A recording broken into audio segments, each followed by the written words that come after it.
Assalamualaikum warahmatullahi wabarakatuh. Ketemu kembali dengan Babe Aris dalam mata pelajaran Administrasi Transaksi kelas 12 BDB bab 4, yaitu peralatan komunikasi bisnis faxmail.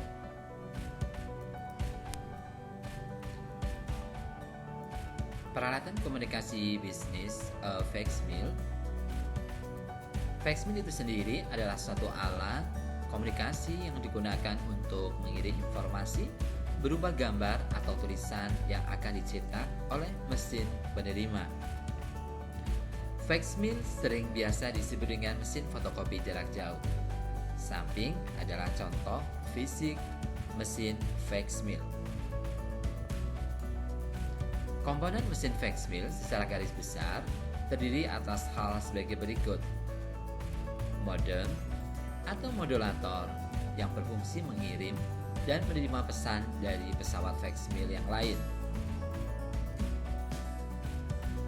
Fotokopi berfungsi mencetak dokumen. Scanner berfungsi memindai dokumen yang diterima dari pengirim. Printer berfungsi mencetak dokumen yang telah dipindai oleh mesin faxmail. Demikian komponen faxmail. Keuntungan menggunakan mesin faxmail yang pertama adalah mempermudah penyampaian pesan sehingga menghemat waktu, tenaga, dan biaya. Yang kedua adalah bermacam-macam data atau dokumen dapat dikirim tanpa merusak naskah aslinya. Yang ketiga adalah mampu menggandakan dokumen yang dikirimkan lebih dari 60 lembar. Yang terakhir adalah dapat mengirimkan data atau dokumen secara tepat, cepat, dan akurat. Adapun fungsi faxmail mempunyai dua fungsi. Yang pertama adalah sebagai alat komunikasi untuk menyampaikan dan menerima pesan berupa suara seperti telepon. Sebagai pengirim berita berupa dokumen dari jarak jauh, sehingga mesin faxmail ini biasa disebut mesin fotokopi jarak jauh. Adapun cara kerja faxmail, yaitu persiapan kerja. Langkahnya adalah pastikan bahwa mesin dalam keadaan hidup sehingga di layar monitor muncul set dokumen dan lampu ready indikator menyala. Artinya mesin siap dioperasionalkan. Yang kedua adalah siapkan dokumen yang akan dikirim. Masukkan dengan hati-hati ke dalam tempat atau lubang menempel pada penuntun kertas. Adapun persyaratan dokumen yang bisa dikirim melalui faxmail adalah sebagai berikut. Yang pertama, panjang kertas 105 sampai 600 mm, lebar 148 sampai 218 mm, dan tebal ukurannya 0,05 sampai 0,15 mm. Jika kertas yang dikirim terlalu kecil, diusahakan dikopi dahulu. Jika terlalu panjang, dipotong menjadi 2 lembar atau lebih. Tercetak jelas, kertas rata, kertas tidak rusak. Kemudian, tekan kunci pemilih standar atau detail. Pilih standar jika menginginkan berita atau gambar yang dikirimkan dalam ukuran huruf besar, dan detail jika dokumen yang dikirimkan akan tercetak dalam huruf kecil. Berkaitan dengan pengiriman dokumen, masuklah nomor fax yang dituju. Hal ini dapat dilakukan melalui 3 cara, yaitu yang pertama adalah one touch key. One touch key dilakukan jika nomor fax alamat yang dituju telah diprogram dalam mesin fax. Dalam hal ini, Anda harus mengingat kode dari tiap-tiap nomor fax perusahaan yang dituju. For example atau contohnya, kode untuk toko Anita adalah A, sehingga cara pengiriman fax untuk toko Anita adalah sebagai berikut. Pertama, tekan tombol huruf A sehingga akan muncul nomor fax toko Anita secara otomatis. Perbaiki nomor jika ada kesalahan, tekan tombol start dan berita akan terkirim. Cara yang kedua adalah menggunakan speed dial code. Speed dial code ini dilakukan jika berita yang dikirim segera diterima. Caranya adalah tekan tombol speed dial, tekan kode speed dial yang diinginkan, misalnya Quix Crash 59. Baru tekan tombol start dan berita akan segera terkirim. Sedangkan yang ketiga adalah dengan nomor telepon lengkap dengan tombol kunci keyboard.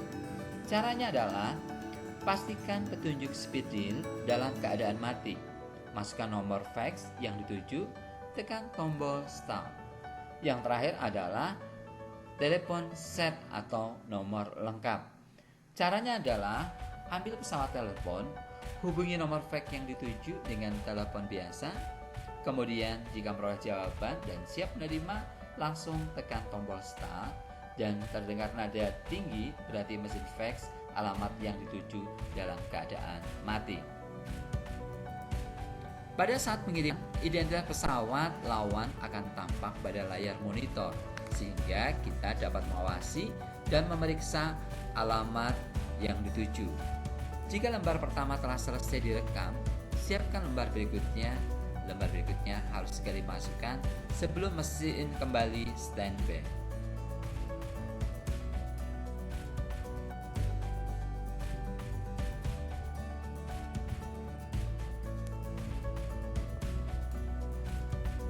Penerimaan dokumen secara manual. Pada operasi manual ditandai dengan lampu telepon mode menyala.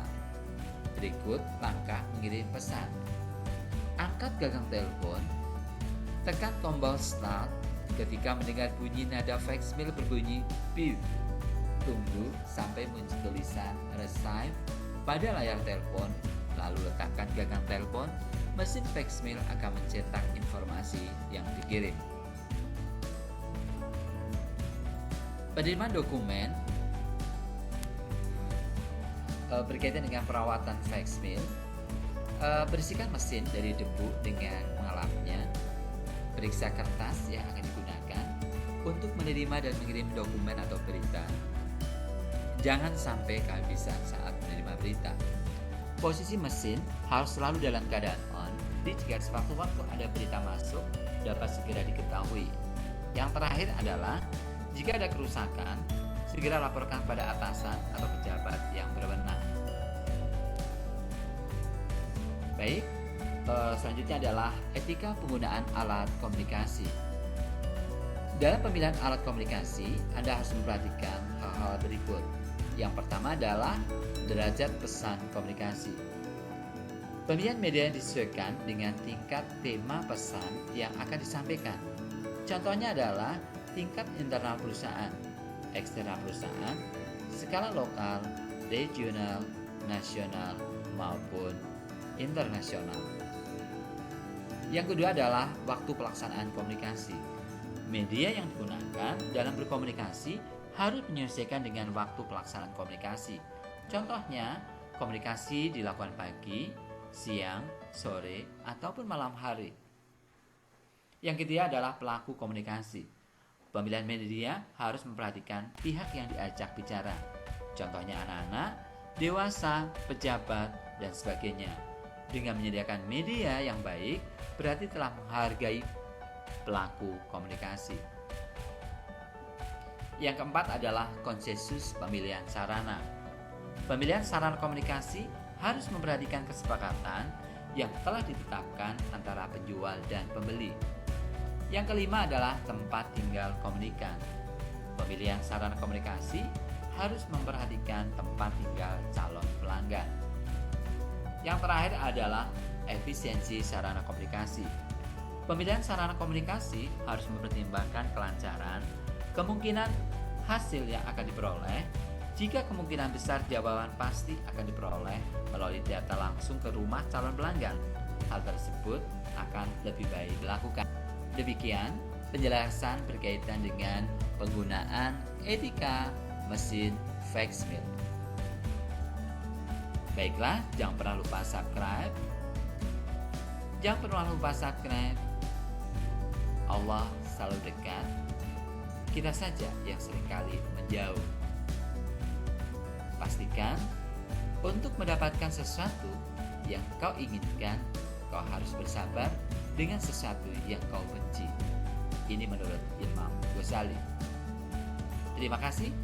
Subscribe-nya saya Iri dan mohon maaf dari Babe.